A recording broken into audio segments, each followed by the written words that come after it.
What's up everyone and welcome to some more Warframe. Today's video is one that's been cooking for a couple of weeks. Been making sure all was good before making this video. Some builds work, plenty fail fairly quickly. However, the topic of today's video, an amazing Hildryn build that actually expands on the meme build of Decaying Dragon Key Unkillable Hildryn to one that is honestly, truly next level.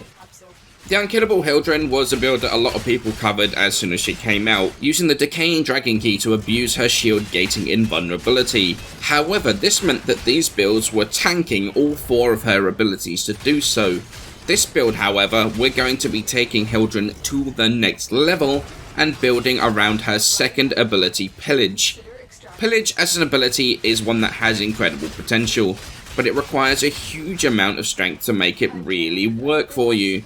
Pillage works by sending out a wave from Hildryn which will strip both armour and shields from enemies around her. The downside of that is that if you want 100% strip, you're actually going to have to get to the hefty heights of 400% power strength.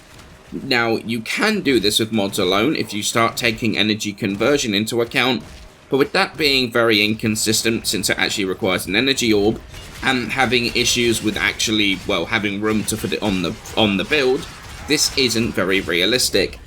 This means that for this build we're going to be maxing out at 373% power strength and have to try and come up with that additional 30% some other way. There's a bunch of ways of doing this, some easier than others. The one that you can actually see in the footage is using a Nidus Spectre, or even a friend using Nidus himself. Nidus will tether himself to you using his 3, giving you the strength that you need to hit that 400%. Nidus is easily the king of the Spectres, and I will probably end up doing a video on him at some point in the future.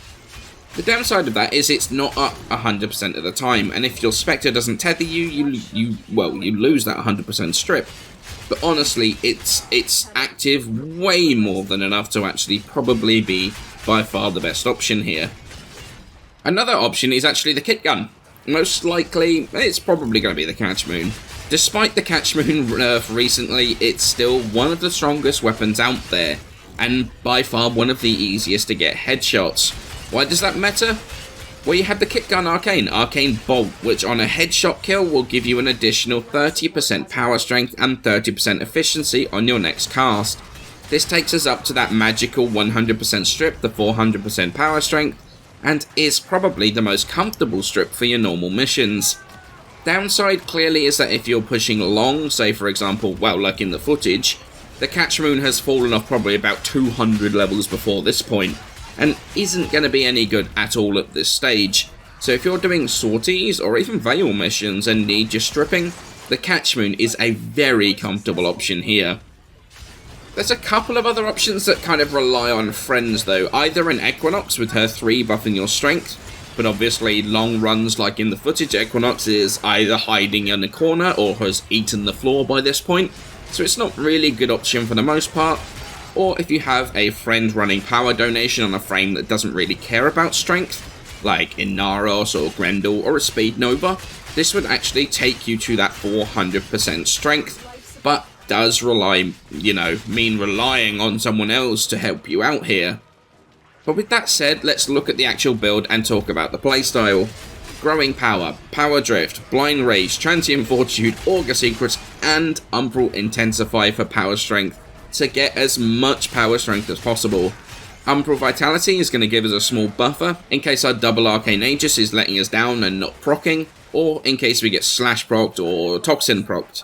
It's also buffing Umbral Intensify for that extra boost that we need in the power strength.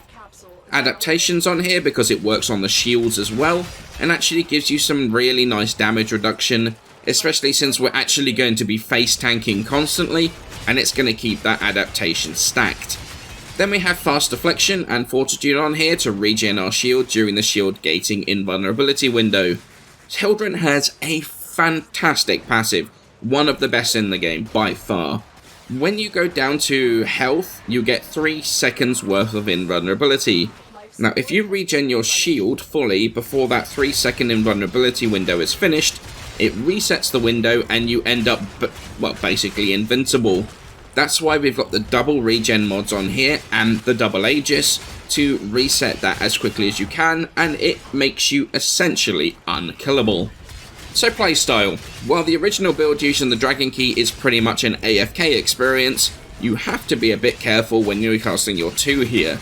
It's very tempting to hit your 2 when you're regenning your shield after hitting your invuln phase before you dip into health. Now, I was doing it quite a bit in the footage actually, testing when to use it, and the simple thing was just don't do it. The duration of your ability is just too long.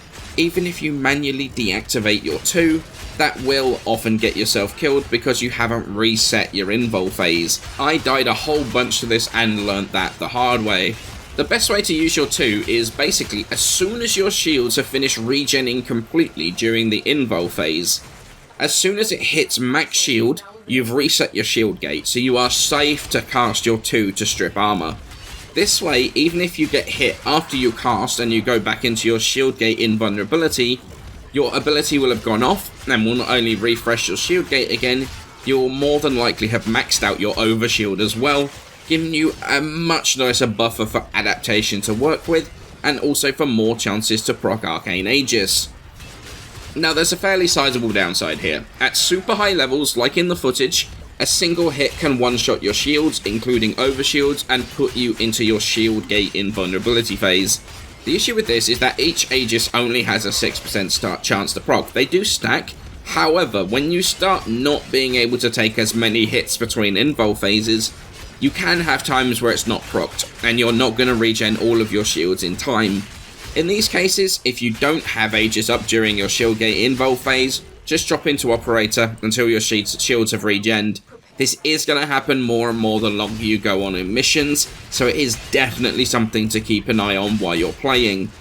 Keeping your overshields up is also something you're going to have to do, purely because of slash and toxin procs. At a high enough level, you are going to get a single tick slash proc that will actually just put you on the floor, and having your overshields up will actually prevent you from being procced at all. So it makes it super important to have those up as often as possible.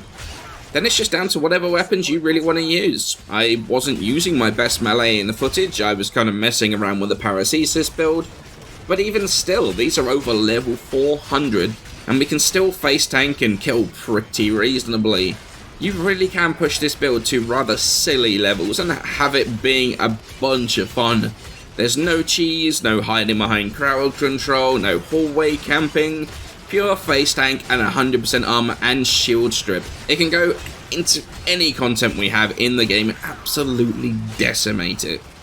So that's the 100% strip Invincible Hildryn build. It's taken a couple of weeks of testing to see how it plays out, but honestly, I think I might actually be a Hildryn main now. She is amazing, even without 100% strip in normal missions. That's enough reduction in enemy armor and shield, it's about 91% still, that it's going to soften everything up amazingly well. This build, I mean, it's legit, and one I had a huge amount of fun playing around with. Let me know what you think about it in the comments below. I can't wait for the guy that told me my Baruch build sucked because it fell off around level 200 to try and say that this one sucks as well. Anyway, thank you all so much for watching. Smash that like button if you enjoyed the video and sub for more Warframe content, and I shall see you all in the next video.